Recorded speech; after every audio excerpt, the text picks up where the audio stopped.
the signals cry. Yeah, obviously I mentioned in the last interview that I know a lot of people at the club and I used to play here, so again that connection definitely was one of the reasons that I wanted to come to Rossvale. I've worked in senior football within women's football for quite a long time, and most of the time I've been an assistant, and then I moved to Celtic within youth football and kind of worked my way through as a head coach at different levels. But there was no hiding that I always wanted to try and go into management within the senior women's game. I spent a little bit of time as interim first team manager at Celtic, and again the response that I got from the players was pretty positive, and again results were pretty good. So again, it was something that I've always wanted to turn my hand to as soon as I got the right opportunity at the right club. Yeah, I think in terms of facilities at the club, they're obviously fantastic. Access to Hunters Hill, whether that's the new 4G pitch, whether it's the multi-purpose room for sports science, or if it's the extra rooms for analysis and so on. So again, having that is fantastic. And then again, the location, I think for having a team right in the central belt of Scotland, it's not too far away from Stirling or even Edinburgh, and then again it's close enough to Glasgow and Ayrshire. So again, for recruitment, it's huge. We'll be able to pull players from all over the country, and again that makes it life easier for me. I think it's very important. It's probably even more important than the manager, if I'm being perfectly honest. I think for any team to be successful, they need to have that support and structure behind the scenes. Anywhere I've always been, I always speak about the environment being right for players to play within, and I think to get the environment right on the pitch, it needs to be right off it. So to have the support of so many different people behind the scenes is great for not only me, but for any player that chooses to come and play their football at Rossvale. Again, to have the support of businessmen and different people in different areas is huge for the club. But again, in terms of players being able to have that support to make sure that they only have to concentrate on their football is massive. The women's team are obviously new for next year, but the Girls Academy's been running for the last kind of 10-12 years, and there's guys such as Mick Doherty and Jim Hill have done a fantastic job, along with all the other coaches that work within the Girls Academy, to create a pathway from under 7s all the way through to under 17s. For somebody like myself coming in, again, my job is just to advise and hopefully share some of the ideas that I have, and again just try and add to some of the good work that the guys have already been doing within the club. One of the ideas that we've come up with as a whole is to rebrand the academy and come up with a new training curriculum. This should hopefully push on the players that we already have at the club, but also for any potential new players that join the academy. They know they're coming into an environment and a training programme that is going to improve all aspects of their game. So that will be our Train, Play, Achieve Academy. So we'll split it into 3 sections. It will be learn to train, learn to play, and then learn to achieve just before they get to the first team. So again, all our parents and all our players will have introduction meetings at the start of next season for us to explain all the background and the reason for this rebranding and the ideas behind it. So hopefully again we'll be in a good place, and we'll get lots of positive response from players and parents. The club have been great in terms of allowing me to bring in my own people and coaches that I've worked with in the past. Sean Youngs has obviously joined us as first team scout and also match the operations coordinator. So I used to work with Sean at Glasgow Girls. We have kept in contact over the last couple of years. He's went out and watched players for me before when I was at other clubs. So again, I'm delighted to bring him in and kind of make it a little bit more official that we work together again. Chris Scullion, I worked with most recently at Celtic. Again, he was at Rangers when I was there. We never had the opportunity to work too closely together. But again, since we've been at Celtic, he was part of my background team at the under-19s. So again, he's someone that I've worked with before. I know I can trust. I know how he works with the goalkeepers. He also knows how I play, and he also knows how my team's set up, etc. So again, being able to bring someone in that I've worked with most recently is great.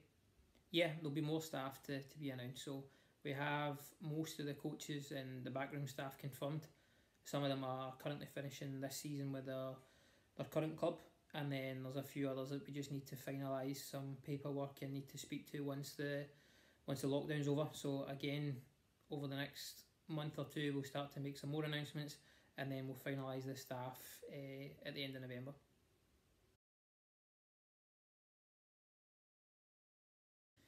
We've got a 5-year plan for both the women's team and the girls' academy. The starting point for that will depend on what condition we come out of this lockdown in regards to not only Scottish women's football but Scottish football as a whole. So once we have a better understanding of when the leagues will restart and in what shape and what form, then we can start to get the ball rolling at our end. We meet the requirements for the SWF Championship. So again, I've coached in that first division before the rebranding. There's a lot of high quality teams in there. There's a lot of teams that are trying to grow the women's game, both within the professional game and also clubs that are standalone. So again, we're under no illusions of the quality and the structure that is within that division. We don't hide the fact that we have ambitions to play Premier League football, but I think to speak about that before we've even kicked a ball in the Championship would be very disrespectful to the teams that are already in there and are established.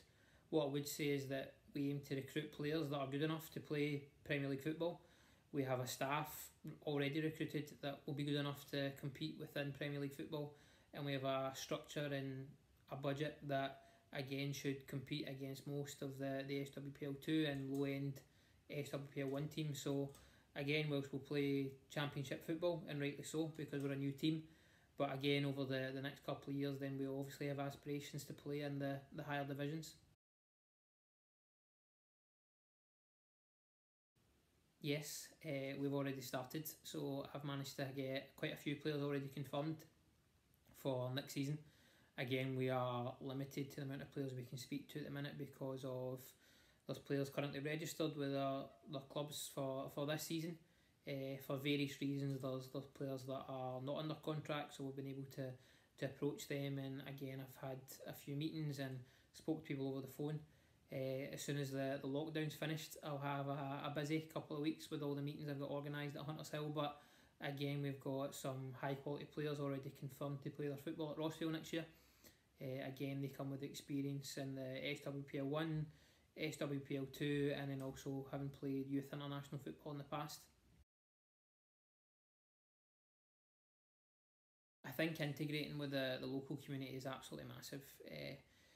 I think within Bishopbriggs and the surrounding areas, there's hardly a family that lives there that doesn't either have a relation that's played for Rossvale or knows a family friend that has played for Rossvale, whether that's boys, men's or girls football. So again, for us to be playing in Bishopbriggs, to be playing at Hunters Hill, which should allow families to attend our games and make it a family event, I think it's very important for us as a club. We've spoke about it at board level and within the committee that we want all our women's games to be a family event. We want families to have a day out to come and not only watch a football match but to have opportunities to be involved in the local community, whether that's through local businesses, through sponsors, through people that stay in the surrounding areas. We want to make sure that we're a real community hub and that we offer sport and opportunity to those that stay within the local area.